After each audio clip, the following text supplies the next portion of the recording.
हिंदी की स्थिति उन्नत थी, उन्नत है और उन्नत ही रहेगी। ये प्रपंच अंग्रेजी वालों का है कि अंग्रेजी उससे समृद्ध भाषा है। जो अपनी माँ के माथे पर सजी बिंदी समझता है, वो कुछ समझे या ना समझे मगर हिंदी समझता है। तो देवकी नंदन खत्री के चंद्रकांता संतति को पढ़ने के लिए लोगों ने हिंदी सीखा था। विश्व में सर्वाधिक बोली जाने वाली भाषा है हिंदी। ये अलग बात है कि हिंदी के हम खुद ही दुश्मन बने बैठे हैं। हम यह नहीं कह रहे हैं कि उसकी हत्या हुई या उन्होंने आत्महत्या किया, लेकिन यह ज़रूर कह रहे हैं कि उन्होंने जो कुछ भी किया वह जनमानस के सामने आना चाहिए।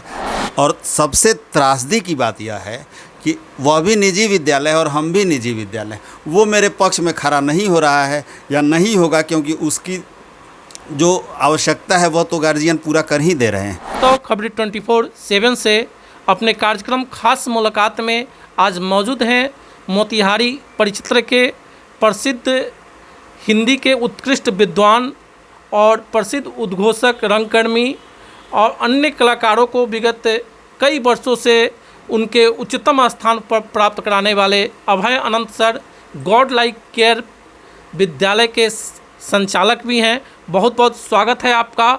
आज मैं आपसे अपने दर्शकों के लिए जानना चाहते हैं कि हिंदी की जो वास्तविक स्थिति अभी भारतवर्ष में है, क्योंकि वह राष्ट्रभाषा है लेकिन आज उसकी उन्नत स्थिति नहीं है, इसका कारण क्या है? कैसे हिंदी को प्रमुखता में लाया जा सकता है? हिंदी की स्थिति उन्नत थी, उन्नत है और उन्नत ही रहेगी। ये प्रपंच अंग्रेजी वालों का है कि अंग्रेजी उससे समृद्ध भाषा है। हिंदी के लिए पहले दो शब्द मैं यह ज़रूर कहना चाहूँगा कि जो अपनी माँ के माथे पर सजी बिंदी समझता है, जो अपनी माँ के माथे पर सजी बिंदी समझता है, वो कुछ समझे या ना समझे मगर हिंदी समझता है। हिंदी वह भाषा है जिसमें हम मौन अभिव्यक्ति भी दे सकते हैं। किसी भी तरह की बातों को प्रस्तुत करने के लिए अंग्रेजी सशक्त माध्यम नहीं है। और अगर मात्रा की भी बात लें, अक्षर की बात लें, तो अंग्रेजी मात्र 26 अक्षरों के संयोग से है और वहीं उसका दुगुना हमारे हिंदी भाषा में अक्षर हैं। बहुत सारे शब्द ऐसे हैं जिसके लिए अंग्रेजी मात्र एक ही है। आप देखिए सर कि काला, काला के लिए आप क्या कहेंगे? ब्लैक। बहुत काला क्या कहेंगे? ब्लैक। करिया, ब्लैक। हिंदी का शब्द का प्रयोग देखिए, अंग्रेजी में मात्र एक शब्द, करिया भूचेंग, यानी ब्लैकिश का क्लाइमेक्स ब्लैक। तो ये सब जो हमारी भाषा का शब्द है, मातृभाषा भी कह सकते हैं, हिंदी को राजभाषा भी कह सकते हैं, राष्ट्रभाषा भी कह सकते हैं और मातृभाषा भी कह सकते हैं। विश्व में सर्वाधिक बोली जाने वाली भाषा है हिंदी। ये अलग बात है कि हिंदी के हम खुद ही दुश्मन बने बैठे हैं। आज हमारा यह फंडा है कि 5 लाइन अगर हम आपसे बात करते हैं, उसमें अगर 1-2 लाइन इंग्लिश का नहीं घुसाएं, तब तक हमारी बात हमको खुद लगेगा कि हम आउटडेटेड हैं, हम बहुत अपग्रेड नहीं हैं। यह मानसिकता जो हमारी है उसको दूर करने की ज़रूरत है। जैसे एक प्रश्न हमारे एडिटर महोदय का था कि हिंदी का विकास अपने ज़िले में, आप चूँकि रंगकर्मी हैं तो हम चाहते हैं कि हिंदी का समृद्ध विकास कैसे हो, यहाँ के नौजवान हिंदी के प्रति कैसे आकर्षित हों, इसके लिए हमारे आज के नौजवान को, इस ज़िले के नौजवान को आप संदेश दें। हिंदी सबसे पहली चीज़ कि हमारा आकर्षण वहाँ ज़्यादा होता है जो देख के, सुन के लगता है कि यह हमारा रोल मॉडल हो सकता है। उसका आचार, विचार, व्यवहार। हिंदी के उत्थान में सबसे बड़ा योगदान फिल्म इंडस्ट्रीज़ का है। इस बात से भी हमें नहीं इनकार करना चाहिए कि मात्र हिंदी ही एक ऐसी भाषा रही। और जो उस लेखन साहित्य में अगर हम आते हैं तो एक पुस्तक आप लोगों ने सुना होगा, चंद्रकांता संतति, उस पर सीरियल भी बना था, जिसके लेखक थे देवकी नंदन खत्री। तो देवकी नंदन खत्री के चंद्रकांता संतति को पढ़ने के लिए लोगों ने हिंदी सीखा था। स्पेशली कि उस उपन्यास को हम पढ़ें, जानें, समझें, इसके लिए एक बड़ा वर्ग था जो हिंदी सीखा। और हिंदी के प्रचार प्रसार में जो हमारे साहित्यिक गुरु लोग रहे हैं, प्रेमचंद से लेके निराला बच्चन, ये हरिवंश राय बच्चन, महादेवी वर्मा, पंत, जयशंकर प्रसाद, इन लोगों का नाम तो अमिट अक्षरों में है। अभी हाल फिलहाल में सुशांत सिंह राजपूत जो अभिनेता थे, उनकी हत्या हुई या उन्होंने आत्महत्या की, ये मिस्ट्री अभी सुलझा नहीं है।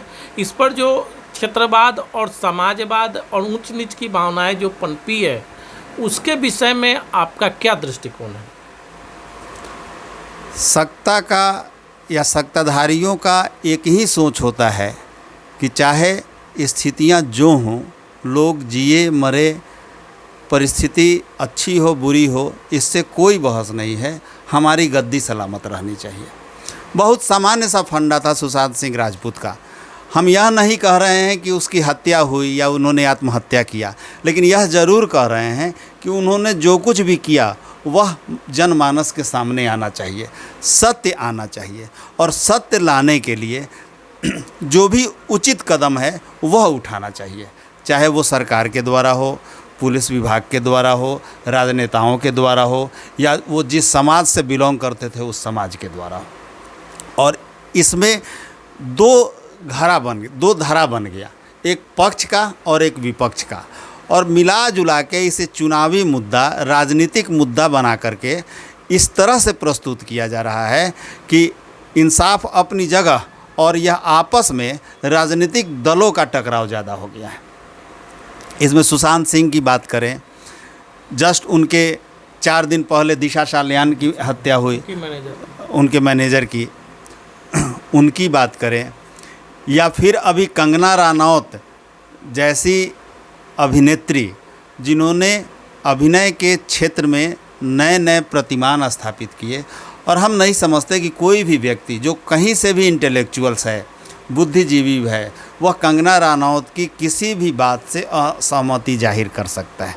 उनका मात्र इतना था कि सुशांत के साथ जो भी हुआ उसका न्याय होना चाहिए।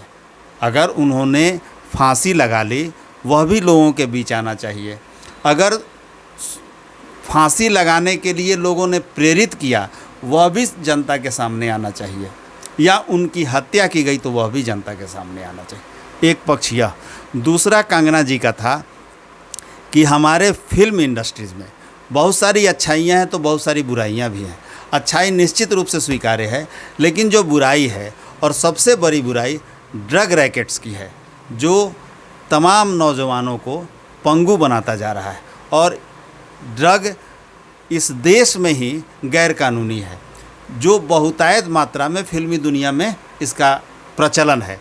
तो इस पर कंगना जी का था कि जो भी ड्रग रैकेट्स में शामिल हैं, या वो बेचने के रूप में हो या उपयोग करने के रूप में हो, उनका खुलासा होना चाहिए, उन्हें सज़ा मिलनी चाहिए, ताकि फिल्मी दुनिया, जहाँ रोल मॉडल के रूप में तमाम जनता वहाँ के नेता अभिनेता को या अभिनेत्री को देखती है, उनके दिल में, उनके मानस पर एक अच्छी छाप पड़े, एक अच्छी संस्कृति का जन्म हो। अभी वर्तमान समय में निजी विद्यालय की स्थिति बड़ी दयनीय है।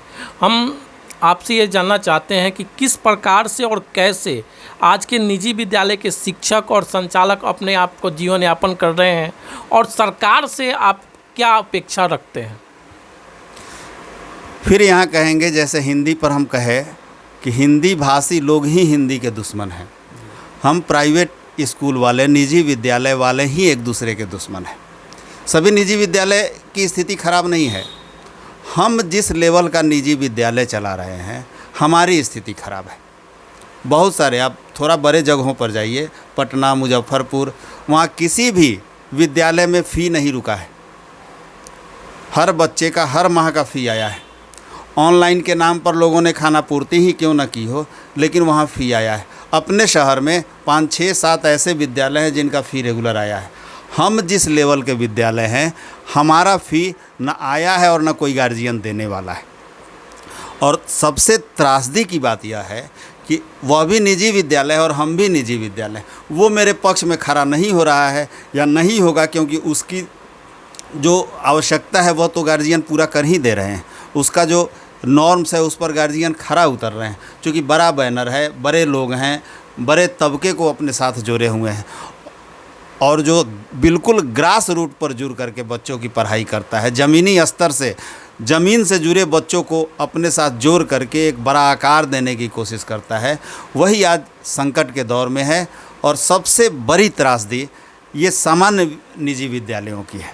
मैं अंत में चाहता हूं कि हमारे दर्शकों को और यहाँ के नौजवानों को आप प्रेरणादायक कुछ ऐसे शब्द कहें, ऐसी बातें कहें जो अपने जीवन को सफलता की ओर ले जाएं, और आने वाले विगत जो चुनाव है उस चुनाव में भी हमारे जो नौजवान हैं वो अपना मुख्य योगदान दे, अब सच्चे उत्कृष्ट नेतृत्वकर्ता को चुने और इस समाज का निर्माण कर सकें। यहाँ दो तरह की बात सर आपके द्वारा आ गई, एक राजनीति और दूसरा स्वतः चरित्र निर्माण। जी दोनों को थोड़ा सा अगर हम मिलाएं तो वर्तमान की राजनीति में चरित्र गायब हो गया है, और कास्टिज्म, रुपया पैसा, शराब, इन सब चीज़ों का बोलबाला हो गया है। शक्ति प्रदर्शन, ये तमाम बातें वर्तमान राजनीति का हिस्सा बन गई हैं या पर्याय बन गई हैं। वहाँ आदर्श चरित्र गौण है। तरह तरह की बातें हमेशा आप लोगों के सामने आती होंगी, या जो भी कैंडिडेट्स आपके सामने आते हैं, जाहिर है कि उनके बारे में बहुत स्पष्ट धारणा हमारे आपके अंदर नहीं है। बावजूद इसके मजबूरी है कि कोई विकल्प नहीं है हमारे पास, और आम यूथ को, नए युवा को यह संदेश हम ज़रूर देना चाहेंगे कि केवल स्थितियों को कोसने से कुछ नहीं होगा, अपने हिस्से का दिया खुद जलाना होगा। और इसलिए आप जो चाहते हैं, जो अपने क्षेत्र को जिस रूप में देखना चाहते हैं, अपने राज्य को जिस रूप में देखना चाहते हैं, उस सपने को साकार करने के लिए केवल बड़ी बड़ी बात करने की ज़रूरत नहीं है, कर्तव्य रूप में खुद आगे आकर के उसे सुधार करने की दिशा में कोशिश आपको खुद करनी होगी। बहुत बहुत धन्यवाद आपका, आपने अपना कीमती समय निकाला। ऐसे ही हम अगले रोज़ मिलेंगे किसी उच्च पदाधिकारी के पास, किसी प्रोफेसर के पास, किसी चिकित्सक, किसी अधिवक्ता के पास। इसको जानने के लिए हमारे चैनल को लाइक करें, सब्सक्राइब करें और बेल आइकन बटन दबाना नहीं भूलें। बहुत बहुत धन्यवाद।